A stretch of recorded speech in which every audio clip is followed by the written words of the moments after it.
In the early 1960s, James Garner and Doris Day were the embodiment of Hollywood charm.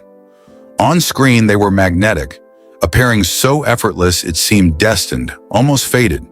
With films like The Thrill of It All, 1963, and Move Over, Darling, 1963, they captured the playful elegance of romantic comedies at their peak. Sparkling dialogue, knowing glances, and chemistry so vivid it pulled audiences into their make-believe worlds. To the public, they were perfection. But perfection in Hollywood has always been a carefully orchestrated illusion.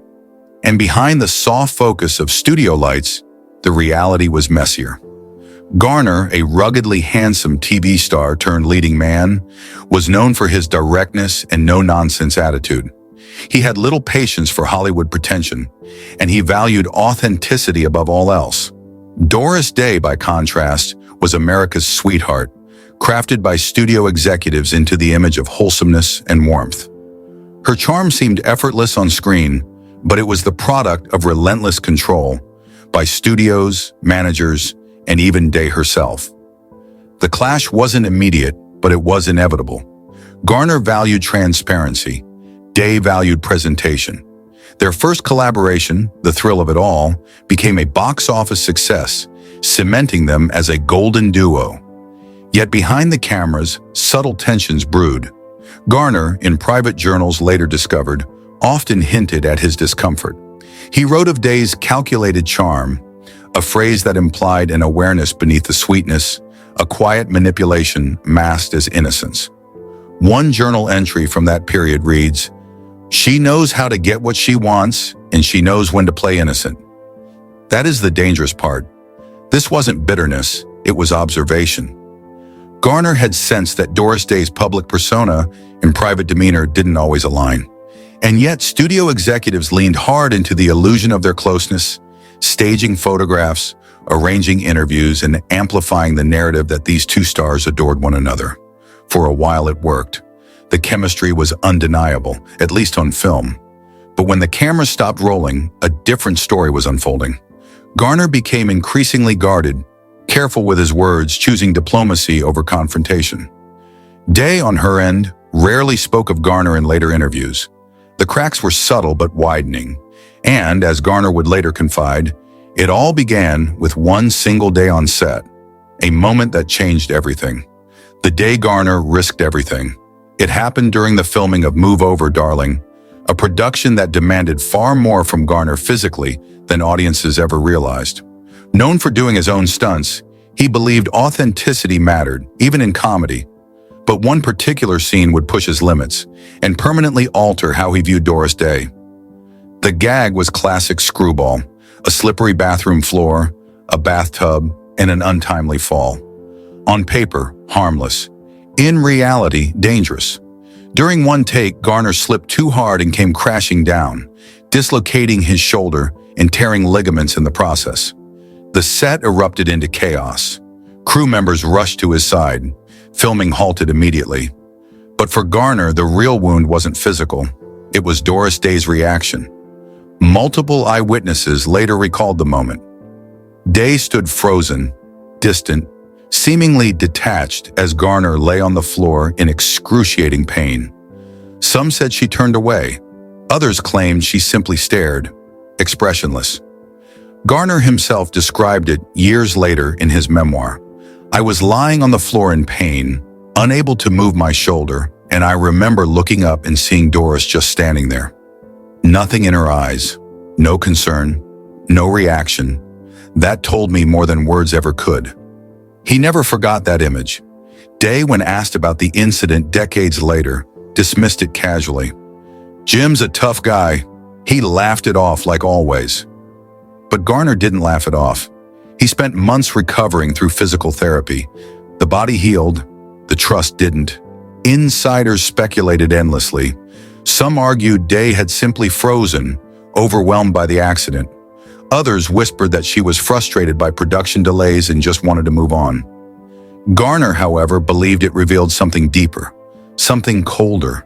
In his mind, her detachment wasn't shock. It was indifference. From that day forward, their relationship shifted. On camera, they played lovers. Off camera, they became strangers maintaining polite civility for the sake of the film. It was the beginning of an emotional distance that neither would ever close again. The betrayal Hollywood never saw. After their two successful films, studios rushed to reunite them. A third project was greenlit, scripts prepared, contracts drafted. Garner had even vouched for Day personally, believing their chemistry could recreate box office magic. Then, without warning, Doris Day withdrew.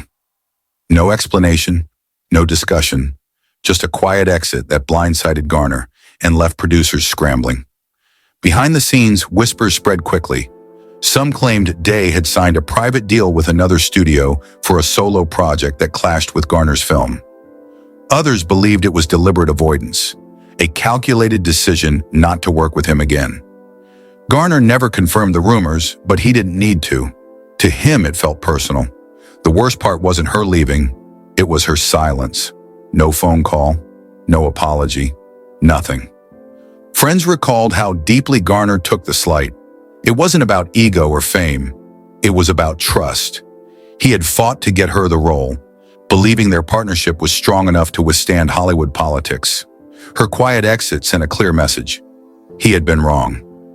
After that, Garner began turning down projects involving Day entirely. He didn't want to be blindsided again. Publicly, the cancellation was chalked up to creative differences, but privately, it marked the beginning of a permanent fracture between two stars Hollywood desperately wanted to reunite, and never would. Doris Day's memoir and the missing chapter. In 1976, Doris Day released her autobiography. Fans adored it. Her book painted her life in soft tones, full of charm, vulnerability, and carefully curated warmth. But for James Garner, the silence within its pages spoke louder than anything she actually wrote. Across more than 300 pages, Day mentioned Garner only briefly. One or two flattering lines, but no anecdotes, no memories, no stories. For a man who starred alongside her in two of her most successful films, the omission was glaring. Garner was furious. Privately, he felt erased. The book was full of heartfelt recollections of other co-stars. Rock Hudson, Cary Grant. Lesser-known actors she had worked with just once. Garner wasn't simply excluded, he was deliberately absent. To him, it was as though she had rewritten history and removed him from it entirely. Years later, Garner published his own memoir. Unlike Day's, it was bluntly honest. He didn't attack her, but he didn't pretend either. Our chemistry on screen was real. Off screen, it was strained, polite, and mostly professional. I never truly understood her.